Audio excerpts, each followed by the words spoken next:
Et justement, pour nous en parler, nous avons le plaisir d'avoir avec nous par téléphone le Mohamed Abou Samra, commentateur sportif. Bonjour. Bonjour. Alors effectivement, ça a été une victoire encore plus belle que celle qu'on s'attendait, étant donné qu'on était un petit peu parti défaitiste.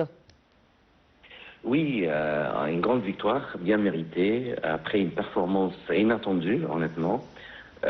Surtout après la performance de la Côte d'Ivoire pendant tous les matchs qu'ils ont déjà joués des débuts de la compétition.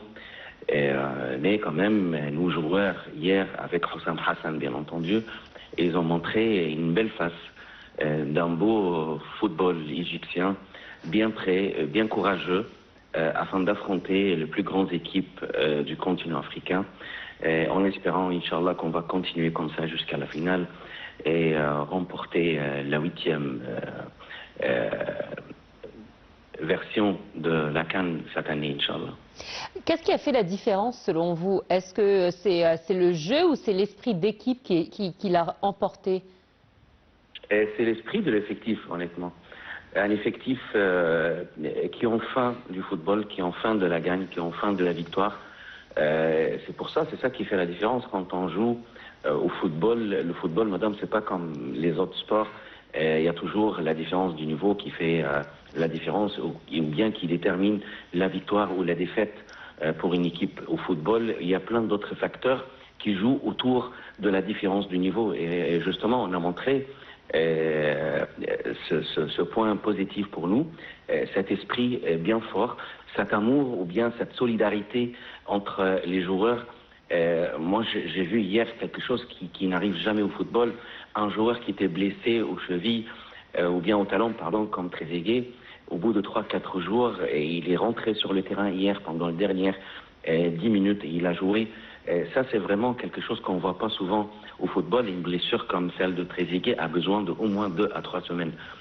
Donc, il faut dire, machallah, qu'il a pu faire ça.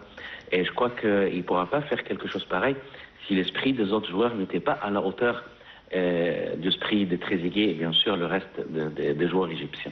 Alors c'est vrai que c'est une génération qui n'a pas eu autant de chance que la génération qui l'a précédée en termes de récompenses. Est-ce qu'on peut dire que c'est une génération qui a soif de victoire et c'est peut-être ça qui a fait parler les joueurs lors de la rencontre d'hier?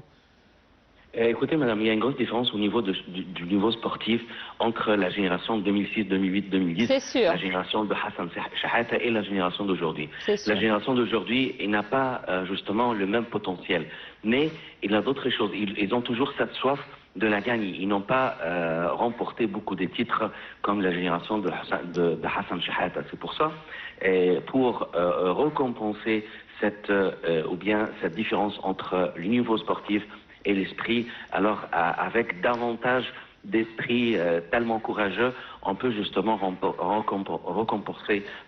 récompenser ça, et c'est justement ce qu'on a vu hier, et même pendant le match de Bénin, même pendant le match de l'Afrique du Sud, nos joueurs, ils ont bien montré qu'ils ont vraiment soif de gagner un titre cette fois-ci, et il ne reste que 2 pas pour justement remporter la CAN ou la coupe de cette version.